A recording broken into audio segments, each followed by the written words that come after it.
नमस्कार दोस्तों, एक बार फिर से स्वागत है आपका मेरे चैनल पे। हम बात करने जा रहे हैं एक ऐसे नए आईपीओ की जो इसी वीक में ओपन होने वाला है और कमिंग वीक में मतलब 18 तारीख से ओपन होने वाला है।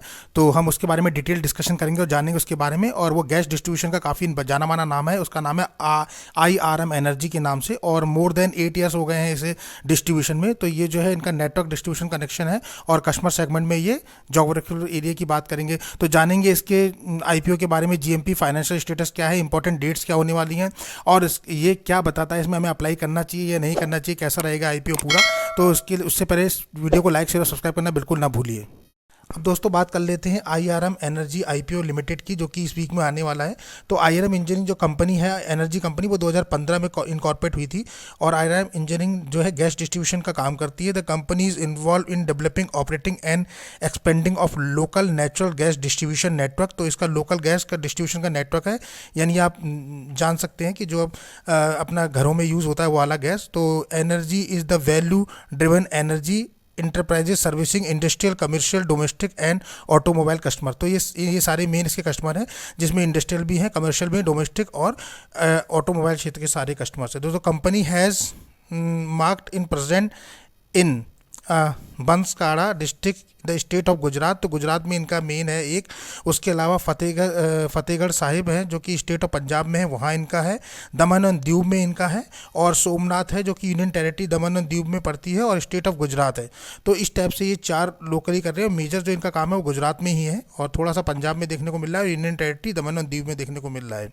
वहीं हम बात करें तो कंपनी का जो टोटल देखेंगे तो the company is fulfil of the natural gas requirement of 48,172 domestic client. तो इनके पास 48,172 डोमेस्टिक क्लाइंट्स हैं दोस्तों। उसके अलावा 179 इंडस्ट्रियल यूनिट्स इनके पास हैं एंड 248 कमर्शियल क्लाइंट है। तो उसके अलावा 248 इनके पास कमर्शियल क्लाइंट भी हैं। तो काफ़ी बड़ा इनका नेटवर्क बेस है। उसके अलावा देखिए तो the company has receive award on city gas distribution growing company of the year 2020 from the Federation of Indian petroleum industries. तो इंडियन पेट्रोलियम इंडस्ट्री के थ्रू इसको 2020 में अवार्ड भी मिल चुका है बेस्ट गैस डिस्ट्रीब्यूशन का, सिटी गैस डिस्ट्रीब्यूशन का। तो एज ऑफ सितंबर 2022 द कंपनी है 216 CNG gas station across the operating of geography. तो 216 इसके CNG पंप भी हैं जहां ये काम कर रही है। अब बात कर लेते हैं आईपीओ का बुक वैल्यू कितना होने वाला है दोस्तों। तो वो है 545 करोड़ का, यानी 545 करोड़ का ये टोटल इशू साइज होने वाला है। और इस इशू साइज की एक बहुत ही खास बात है दोस्तों, वो खास बात ये है कि ये पूरा का पूरा ऑफर फॉर सेल में है, सॉरी फ्रेश इशू है, ऑफर फॉर सेल में कुछ भी नहीं है।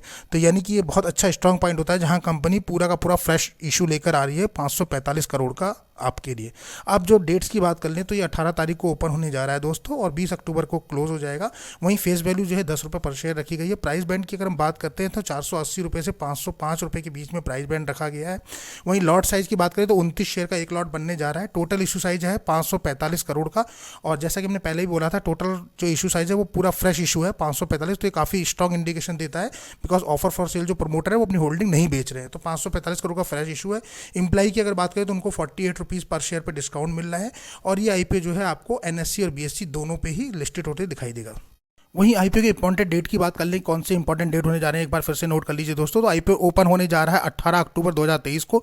आईपीओ क्लोज हो जाएगा 20 अक्टूबर 2023 को। बेसिस ऑफ अलॉटमेंट अगर आपको आईपीओ लगता है तो 27 अक्टूबर को आपको फ्राइडे तक पता लग जाएगा, और अगर आपको आईपीओ नहीं लगता है तो इनिशिएट ऑफ रिफंड आपके अकाउंट में 27 अक्टूबर 2023 तक हो जाएंगे। इफ़ इन केस 1 या 2 डेज का डिले हो सकता है। क्रेडिट ऑफ शेयर्स आपके डीमेट अकाउंट में अगर लगता है तो मंडे 30 अक्टूबर तक आपको मिल जाएंगे। और लिस्टिंग जो इसकी देखने को मिलेगी आपको NSE और BSE पे, मेन बोर्ड आईपीओ है ये, तो 31 अक्टूबर को इसकी लिस्टिंग देखने को मिलेगी। तो इसका कट ऑफ टाइम याद रखिएगा दोस्तों, 20 अक्टूबर है, शाम को 5 बजे से पहले पहले आपको अप्लाई कर लेना है।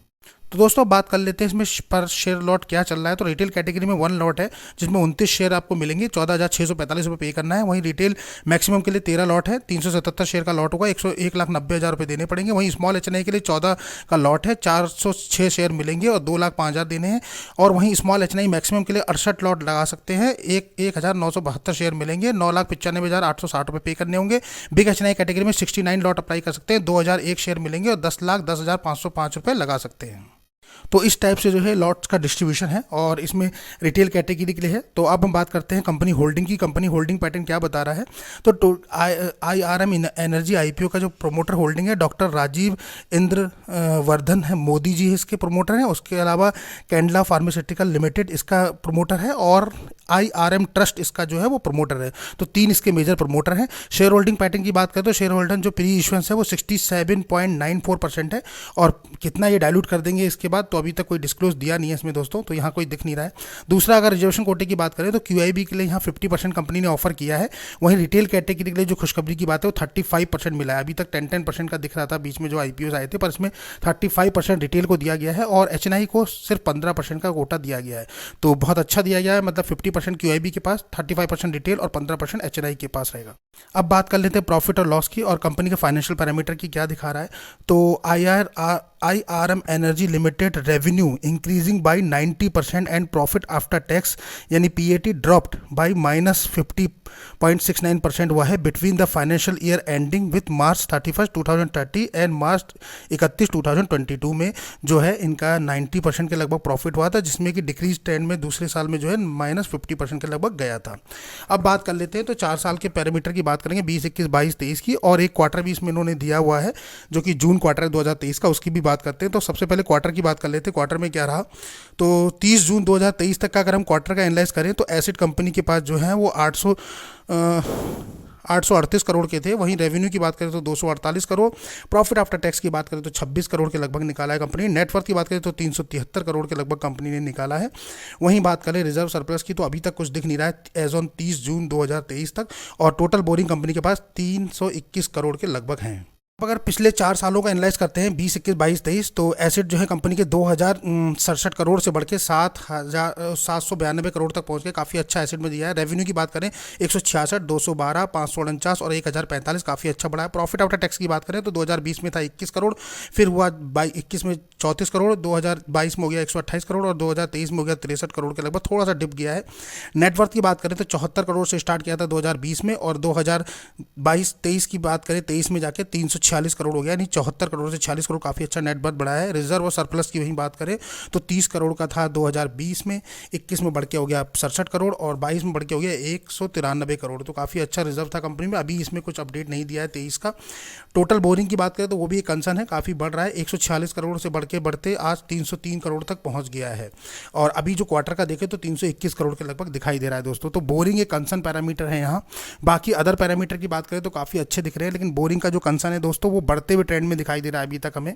तो एक भी साल में जो है पिछले लास्ट 4 ईयर में कहीं भी डिक्रीजिंग ट्रेंड में नहीं दिखा है, तो उस पर थोड़ा सा कंपनी को कंट्रोल करना है। बाकी अगर हम 4 साल के एसेट की बात करें तो वंडरफुल, मतलब एसेट आप देख रहे होंगे 2020 में 267 करोड़ से बढ़ के 2023 मार्च तक 792 करोड़ पहुंच गए। वहीं रेवेन्यू की बात कीजिए तो 166 करोड़ से 2020 में बढ़ के 1045 करोड़ तक पहुंच गए।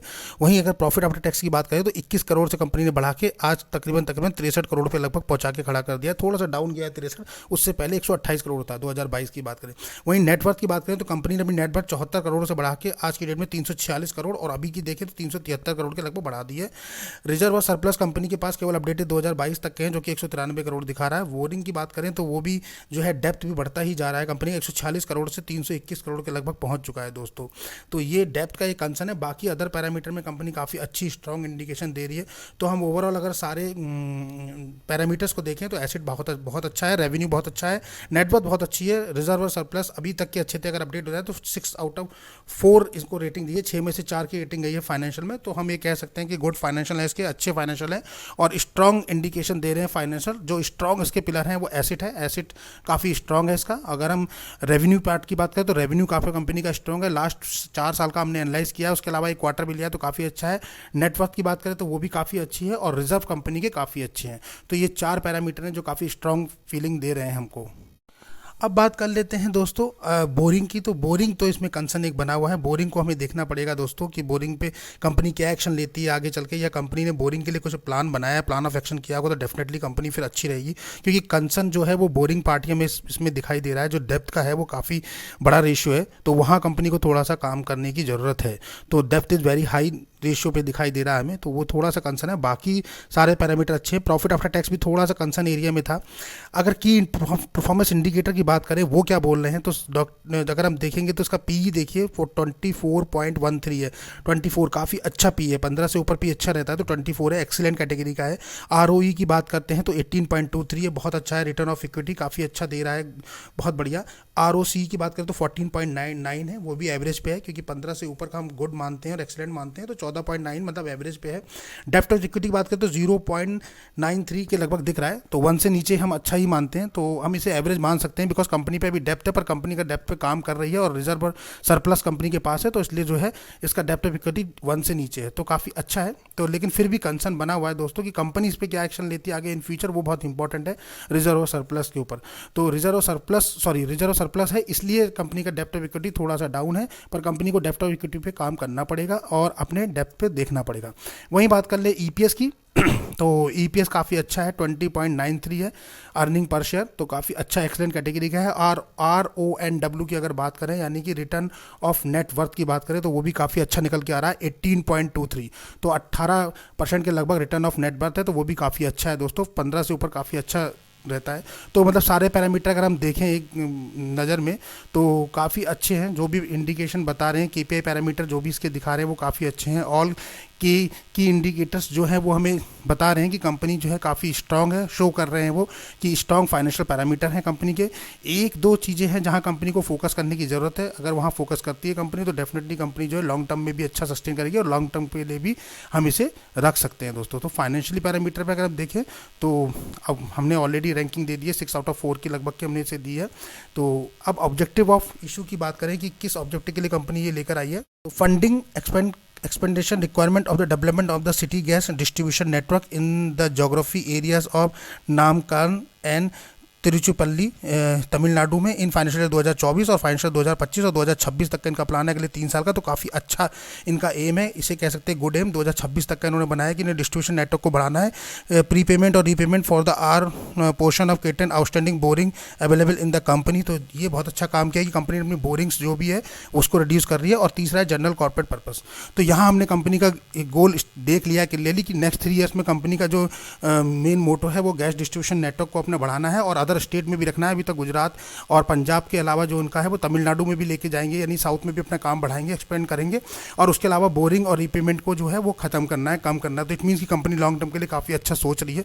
तो जो कंपनी का एजेंडा है वो क्लियर है और कंपनी जो है अपना एक्सटेंड वर्क कर रही है। कंपनी का फोकस अच्छा है और अपने रिड्यूस जो है अपने डेप्थ को रिड्यूस करने पे फोकस है और अपना डिस्ट्रीब्यूशन नेटवर्क को बढ़ाने पे फोकस है। तो ये काफ़ी अच्छे हैं। तो इससे कंपनी स्ट्रॉन्ग इंडिकेशन देती है अपने स्टेक होल्डर को कि हाँ कंपनी लॉन्ग टर्म में अच्छा प्रॉफिट गेन करने वाली है। तो इस हिसाब से कंपनी काफ़ी लंबा सोच के चल रही है, तो इससे वो भरोसा दिलाती है अपने इन्वेस्टर को कि वो काफ़ी अच्छी रहेगी आगे। अब ग्रे मार्केट प्रीमियम की बात करते हैं दोस्तों। ग्रे मार्केट प्रीमियम में क्या डिमांड है और क्या चल रही है, तो जो IRM एनर्जी का IPO है दोस्तों, उसका प्राइस बैंड है 505 रुपये रखा गया है लगभग, और GMP जो है 90 रुपये लगभग चल रही है। तो 595 रुपये एस्टिमेटेड लिस्टिंग दिखा रहा है, तकरीबन 17.82 यानी 18% का प्रॉफिट आज की डेट में दिखा रहा है। फायर रेटिंग की बात करें तो 5 आउट ऑफ 3 है। वहीं IPO साइज़ की बात करें तो 545 करोड़ के लगभग का ये IPO है। IPO ओपन होगा दोस्तों, नोट कर लीजिए फिर से, 18 अक्टूबर को, और IPO क्लोज होने वाला है 20 अक्टूबर को। अलॉटमेंट पता चलेंगे 27 अक्टूबर को, और 31 अक्टूबर को ये NSE और BSE पे लिस्टेड दोनों पे हो जाएगा। और ये मेन बोर्ड IPO है दोस्तों। तो काफ़ी दिनों के बाद एक मेन बोर्ड IPO हमारे पास आया है, तो वो ये है और काफ़ी अच्छा लिस्टिंग गेन दिखा रहा है। 18% 19% का पहले से ही दिखा रहा है, तो काफ़ी अच्छा कह सकते हैं अभी, क्योंकि अभी कोई ऐसा IPO है नहीं और 15% से ऊपर ही जा रहा है। तो हम अभी 20% तक के लिए वेट करेंगे, बिकॉज हमारा जो क्राइटेरिया बोलता है 20% अबव पे बोलता है।